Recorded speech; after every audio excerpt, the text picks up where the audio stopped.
Arizona Territory, 1874.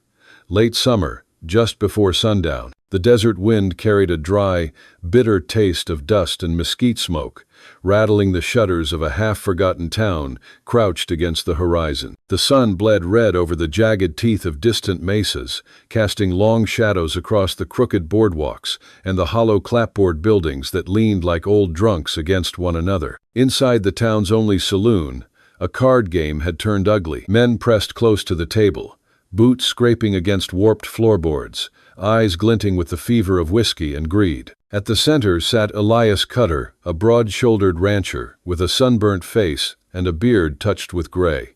He was a man known for working cattle alone on a stretch of land so barren even coyotes passed it by. Tonight, his rough hands clutched cards he could not afford to lose. The dealer turned slow, deliberate, laying down the fate of each man. Across from Cutter, a gambler with cold eyes leaned forward, his smile sharp as a knife.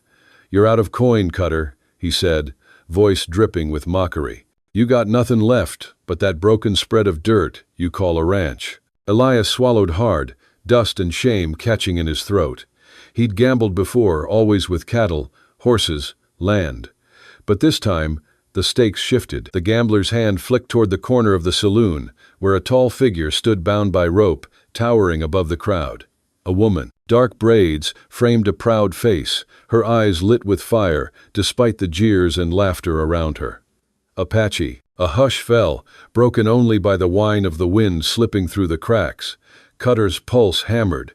It wasn't right. It wasn't decent. And yet, every man in the room leaned forward, hungry to see what he would do. The gambler's grin widened. Win, and she's yours.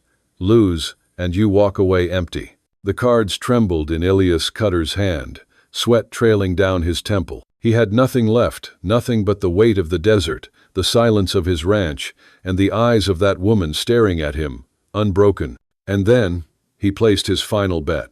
But before we continue, make sure to like and subscribe for more untold Wild West stories. The night Elias Cutter staggered from the saloon with his winnings, the desert air pressed in heavy and silent, as though even the stars refused to bear witness. The Apache woman followed beside him, rope still tied to her wrists, her gaze cold and unyielding. Townsfolk spilled onto the boardwalk to watch, whispering, laughing, spitting tobacco in the dust as the rancher led his prize into the darkness. Their voices trailed after him like the bite of a whip. By the time they reached his wagon, the woman had not spoken a word. She stood taller than most men, shoulders broad, her dark eyes gleaming beneath the brim of the endless sky. Elias fumbled with the knot at her wrists, muttering half to himself, half to the shadows, before finally freeing her. But she did not run. She only climbed into the wagon as if she knew there was no place for her to flee, not in the white man's town, not across the endless desert crawling with patrols and bounty hunters. Cutter swallowed hard, cracked the reins, and the horses pulled them away from the glow of lanterns into the black sweep of night. The road to his ranch was a lonely one, winding through sagebrush and canyons that whispered with coyotes. The silence gnawed at him. He tried to speak, voice low, rough. "Ain't my choice," he said, though he wasn't sure if he was lying to her or himself. "But I reckon we'll make do."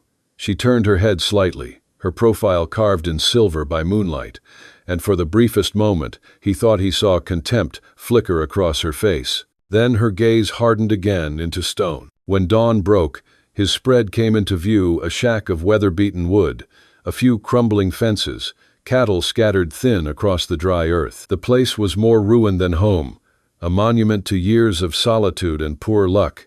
He stepped down, stretched his aching back, and gestured toward the door. "It ain't much," he muttered, "but it's what I've got." The woman did not move.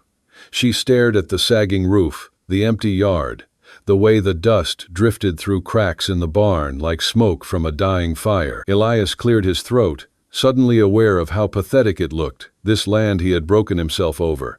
This house held together more by stubbornness than nails. Still, she followed him inside. The next days passed with a strangeness Cutter had never known.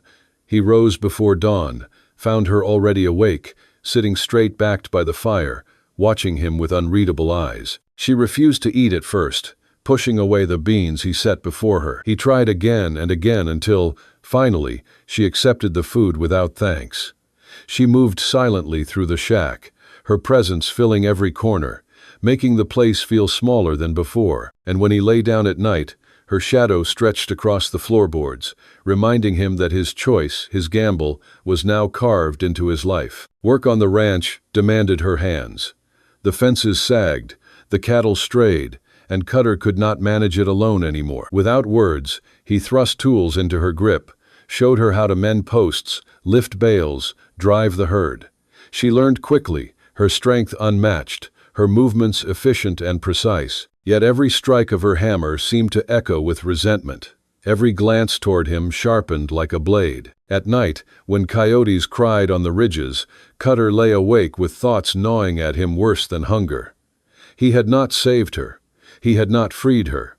He had only changed the shape of her cage, and still, when he looked upon her, he felt the pull of something beyond shame, something he dared not name. One evening, as the sky burned crimson and gold, he caught her standing at the edge of the property, staring toward the horizon. Her posture was rigid, her fists clenched as though she could will herself across the miles of dust to her people. Cutter's chest tightened. He knew she hated him, or perhaps pitied him, but it didn't matter. What mattered was that he had bound himself to her by that cursed hand of cards, and there was no undoing it. The ranch, the woman, the whispers of the town, they were all his now. His burden, his fate, his forced path. Elias Cutter had staked everything on that final bet, and win or lose, he was trapped in it for life. The wind carried dust down the single street of the town as Elias Cutter rode in with his wagon, the Apache woman seated silently beside him. Heads turned, doors swung open. A hush fell across the boardwalks, as though the desert itself had brought in a storm. Men leaned on posts, women whispered behind gloved hands, children stared wide-eyed at the towering figure who sat so straight, her braids catching the sunlight like dark rivers. Cutter could feel the weight of their eyes digging into his back. He kept his hat low, jaw clenched, reins tight in his hands. The horse's hooves struck the packed earth with hollow thuds, each one echoing against the silence that swallowed the town whole. Then came the laughter, sharp, mean, rolling out from the saloon. Cutter finally bought himself a wife, a voice jeered, carrying clear. And look, she's twice the size of him. Another man bellowed with laughter, followed by the snicker of boots scraping on the boardwalk. A rock clattered against the side of the wagon, thrown by some boy too young to know fear, but old enough to taste cruelty. The Apache woman did not flinch. She sat rigid, eyes fixed ahead, but Cutter's knuckles whitened on the reins. Inside the mercantile, the air was thick with dust and disdain. Cutter gathered flour, salt, coffee, while townsfolk lingered close enough to sneer. A preacher's wife made the sign of the cross when the woman stepped through the door. The storekeeper, lips thin as a knife's edge, refused to meet her eyes as he tallied Cutter's goods. "She ain't welcome here," muttered one man from the corner. His voice was low, but loud enough to sting. Another spat tobacco juice into the sawdust at her feet. "Ain't right, Cutter. You bringin' her in here, parading her like she belongs." Elias kept his voice steady, though it scraped his throat raw. "She eats same as any of us. She works same as any of us.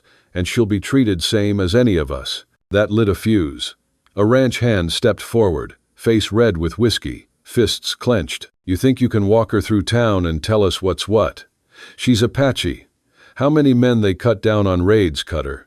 You forget so quick?" Before Elias could speak, the ranch hand shoved him hard against a barrel. The mercantile erupted, men shouting, boots scuffling, the sharp crash of tins falling to the floor.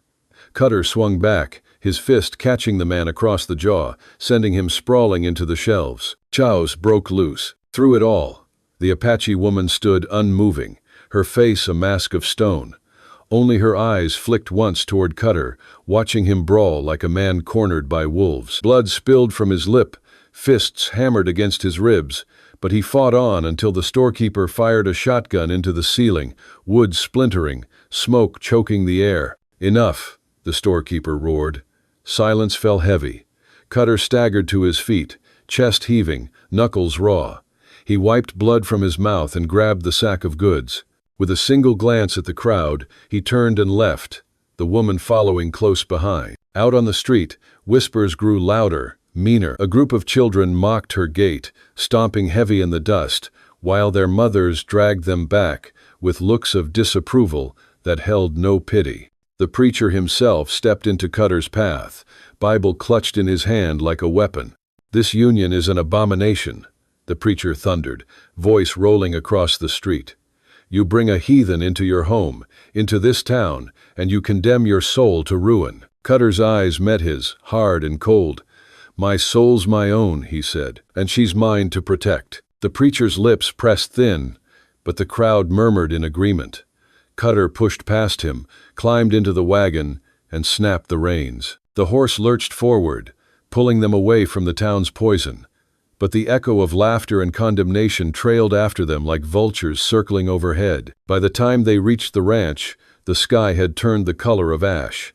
Cutter unloaded in silence, shoulders heavy, ribs aching from the fight. He set the goods inside and lit the lamp.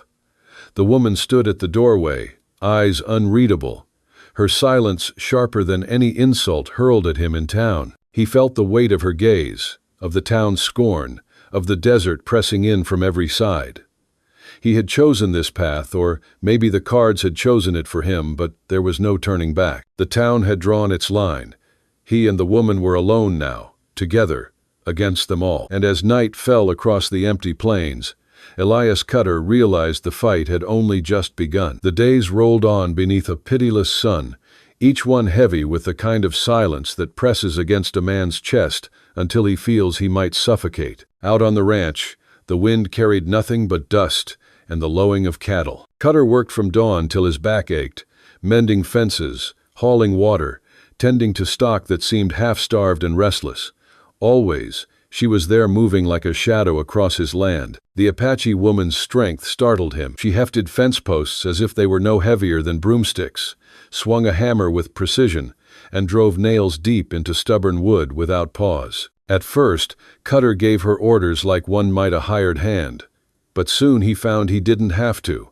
She saw what needed doing and did it, her hands steady, her face unreadable, her will like iron. Nights fell long and quiet. He would sit by the hearth, his pipe smoke curling in the lamplight, while she remained near the door, staring out at the dark plains as though she might summon the stars to carry her home. Sometimes the coyotes cried on the ridge, and he swore he saw her shoulders stiffen, as if the sound struck some chord deep within her.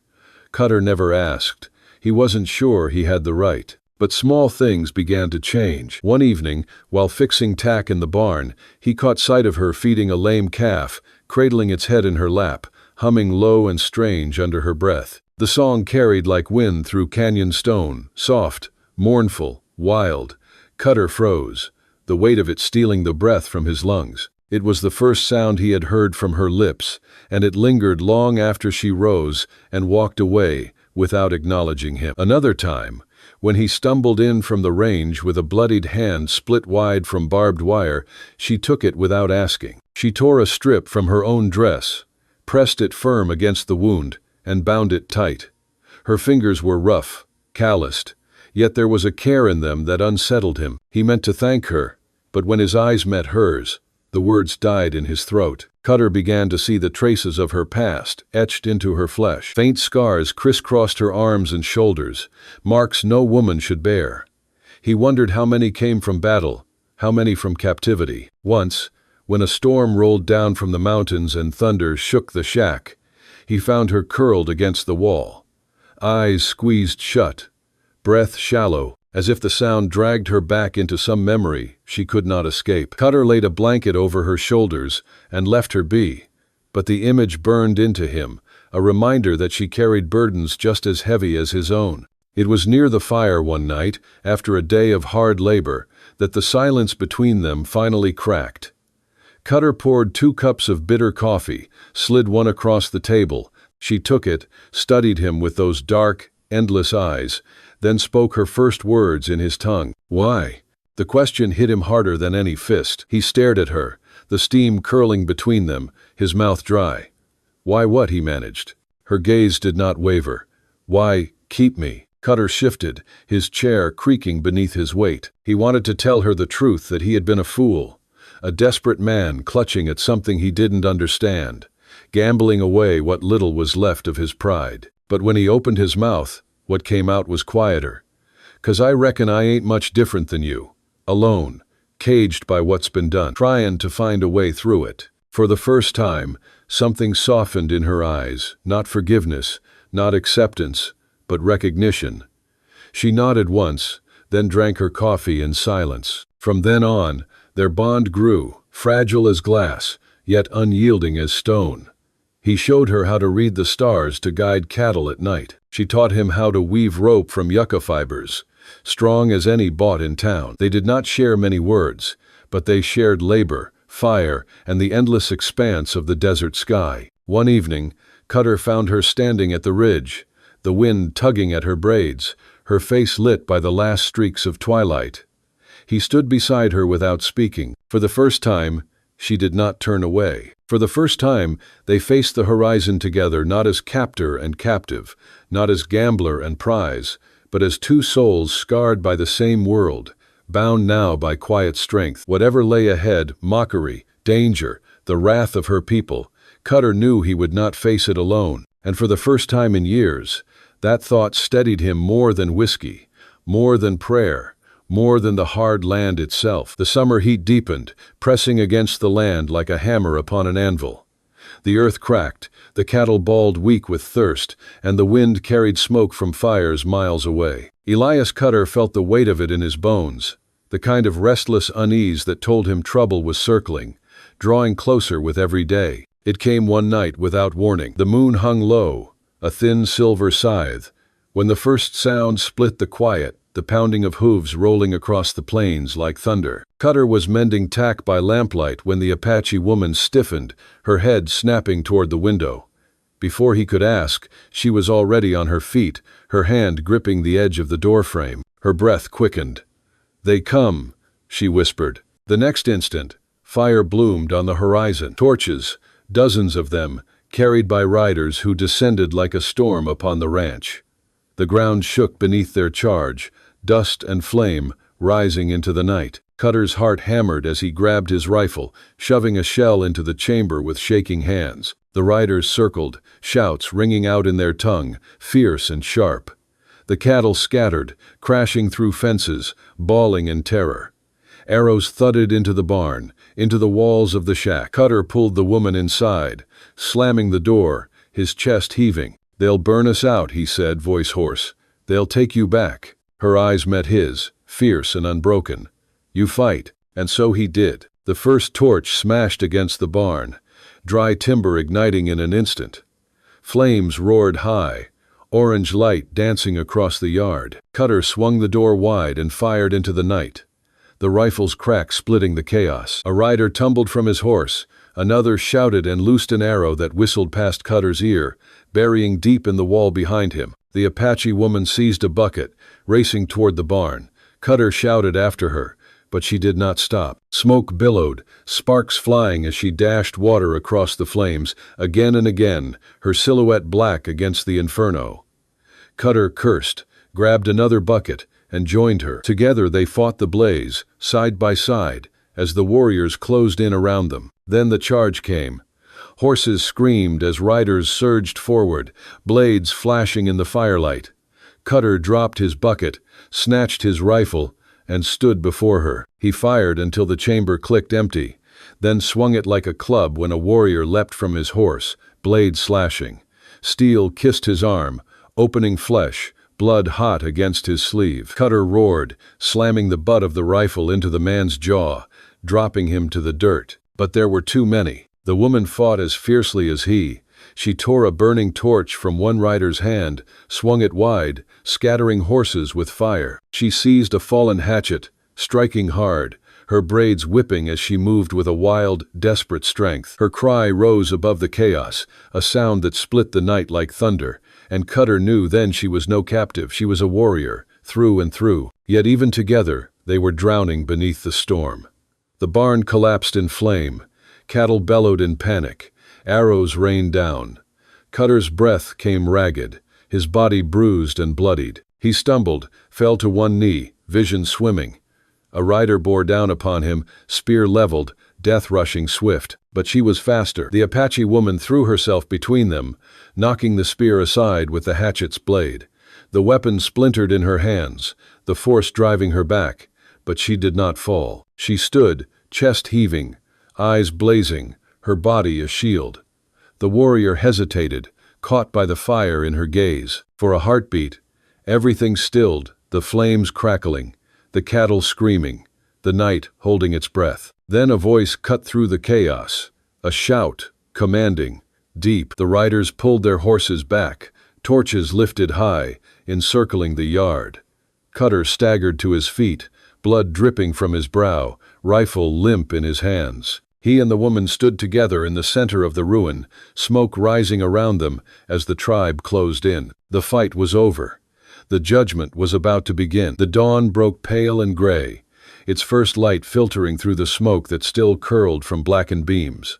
The barn was gone, the fences shattered, the cattle scattered across the hills. Elias Cutter stood with his chest heaving, his shirt soaked in blood and ash, the rifle dangling useless at his side. Beside him, the Apache woman remained unbroken, her dark eyes fixed on the circle of mounted warriors that surrounded them. The riders sat silent in their saddles, their faces carved with stone-hard judgment.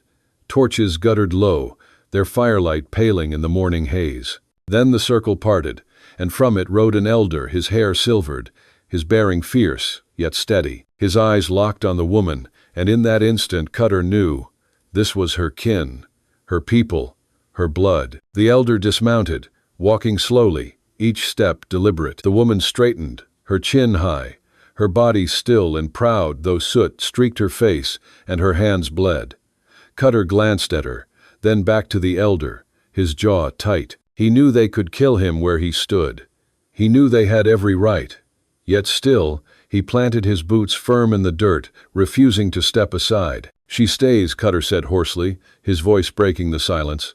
"I fought for her, not to own her, not to chain her, but because," he faltered, breath ragged, then steadied, "because I can't let her stand alone." The elder's gaze shifted from him to the woman.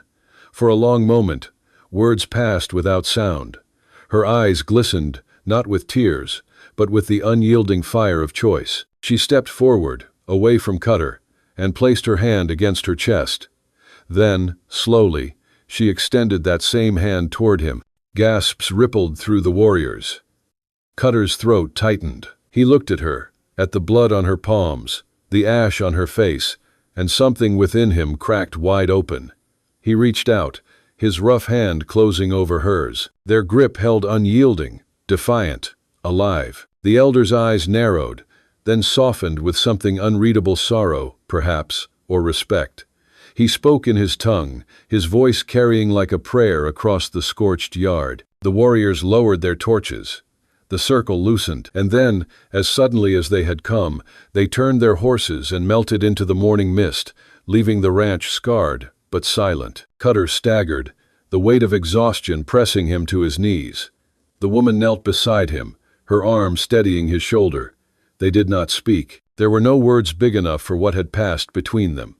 Around them, the ranch lay in ruins, burnt timber, open range, years of toil reduced to smoke and rubble. Yet in that ruin, something had taken root, something no fire could consume. In the days that followed, Cutter buried what was lost and began again. He rebuilt fences with splintered hands, drove cattle home from the hills, and patched what he could of the shack's walls. Always, she was there, her strength like stone, her silence no longer cold but companionable. At night, when the coyotes sang, she sat close by the fire, and sometimes, only sometimes, she sang with them, her voice carrying over the plains like a promise. The town never forgave them. Whispers still followed when Cutter rode in for supplies, and the preacher still scowled from his pulpit. But Cutter no longer carried their shame. He had faced fire and blood, had stood between death and the woman he once thought a wager, and now, when they looked upon him, they saw a man who had chosen his path and could not be bent. One evening, as the sun sank over the horizon, Cutter stood on the ridge, the wind tugging at his hat, the sky burning red gold. The woman joined him, silent as ever, her gaze fixed on the endless distance. He turned to her, his voice low. "I ain't much of a man," he said, "but I reckon I'll spend what's left of me standin' by you." That. She met his eyes, and though she said nothing, the faintest curve touched her lips, a shadow of a smile, rare as rain in the desert. And for Cutter, it was more than enough. The West was a hard place, a place that broke men, burned dreams, and swallowed the weak. But in its ashes, sometimes, something greater could be forged, something worth every wound, every sacrifice. Elias Cutter had staked all he had on one final gamble. And in the end, he had not won a prize, but a partner, a truth carved in blood and fire. In the Wild West, love was not given. It was fought for. The flames died slowly, until only black smoke drifted upward, and the smell of scorched timber clung to the night. Elias Cutter stood in the yard, his body trembling with fatigue, his shirt torn and darkened with blood. The ground beneath him was littered with broken arrows, charred beams, and hoofprints pressed deep into the soil. The barn was gone, half the fences lay in ruin, and his cattle scattered into the hills. Yet he was alive. And she was alive. The Apache woman stood near him, her braids loose, her face streaked with soot, her chest rising and falling with each ragged breath. In her hand she still held the splintered remains of the hatchet she had fought with, her knuckles raw, her arms smeared with ash and blood. Her eyes, though weary, were fierce, burning with the same fire that had carried them through the night. Cutter's gaze met hers, and in the silence that followed, he knew they had crossed a line together. Whatever bound them now was stronger than rope, stronger than scorn, stronger even than the tribe's fury. The riders melted back into the horizon, leaving the ranch scarred but standing. As dawn broke, Cutter fell to his knees, his body finally surrendering. The woman came to his side, steadying him with her hand on his shoulder. No words passed between them, but none were needed. In the ruin of his land, in the smoke of his losses, something had been born, a bond forged in fire. 6 months later, the desert looked different. The barn had been rebuilt, stronger this time, its beams carved with patterns the Apache woman had etched by hand, symbols of endurance and protection. The fences stood straight, the cattle healthier than they had been in years, their hides glossy beneath the high sun. Cutter's shack had grown too, patched and expanded, its roof thatched fresh, its walls lined with tools, hides, and bundles of dried corn hanging from the rafters. Everywhere, there were signs of her hand. On the porch beam above the door, a small carving caught the eye, a hawk in flight, its wings spread wide. Cutter had seen her working at it late one night by the fire, knife flashing in the lamplight. When he asked, she told him it was a mark of freedom, of vision. He'd nodded, his throat too tight to answer, and left it at that. Their silence was different now. It was no longer the silence of distance, but of belonging. She tended the garden while he drove the herd. She tanned hides while he hauled lumber. At night, they sat together by the fire, her song weaving through the crackle of flames, his rough hand resting near hers. There was no need for vows spoken aloud. Their days had already carved them into each other. When Cutter rode into town, the air was no longer thick with open jeers. The preacher still glared from the steps of his church, but others had softened. Men who once mocked now nodded stiffly, respect grudging in their eyes after hearing what had happened on that night of fire. Children no longer threw stones. Instead, they stared wide-eyed at the tall woman who walked beside Cutter, their curiosity stronger than their cruelty. One afternoon, Cutter stood outside the mercantile, his hat low, waiting while she traded goods inside. The door opened, and she stepped out carrying flour and beans. Around her neck hung a necklace of silver, a simple crescent moon gifted by one of the Apache elders when peace had finally been struck. It glinted in the sunlight, a symbol that she was not a prize taken, but a choice made. Cutter reached to steady the sack in her arms, and in that moment she let her hand linger against his. It was a small gesture, but it stopped him cold. In that touch was trust. In that trust was love. The seasons turned. Snow dusted the ridges, then melted into spring rains that filled the gullies with green. Cutter's ranch, once barren, now bore life. Rows of corn pushed through the soil. The orchard he planted with her stood budding, and laughter soft, rare, but real, sometimes drifted across the yard. On a summer evening, Cutter sat on the porch with the fire glowing in the yard, the sky awash in red and gold. The Apache woman sat beside him, her hair braided with small beads that caught the light. He lifted a plank of wood, freshly carved with 2 names. Cutter etched on one side, Ahioka, the name she had finally given him, on the other. He nailed it to the porch beam, his hands steady, the sound of hammer on wood echoing into the dusk. He stood back, wiped the sweat from his brow, and for the first time in years, felt whole. The land was no longer empty, the silence no longer hollow. He had not won her in a game of cards, he had earned her in fire, in hardship, in standing unbroken when all else fell. The desert wind swept across the plains, carrying the scent of mesquite and the faint hum of her song. Cutter reached for her hand, and she did not pull away. Together they watched the last of the sun sink into the horizon, their shadows long, their future their own. The West was a cruel teacher, but it left behind truths as sharp as any blade. That love was not given but fought for, that honor lived in sacrifice, and that even in the harshest land, 2 souls could carve out something lasting. If this story touched your heart, ride with us again across the untold trails of the Wild West. Don't forget to subscribe to keep the fire of these stories alive.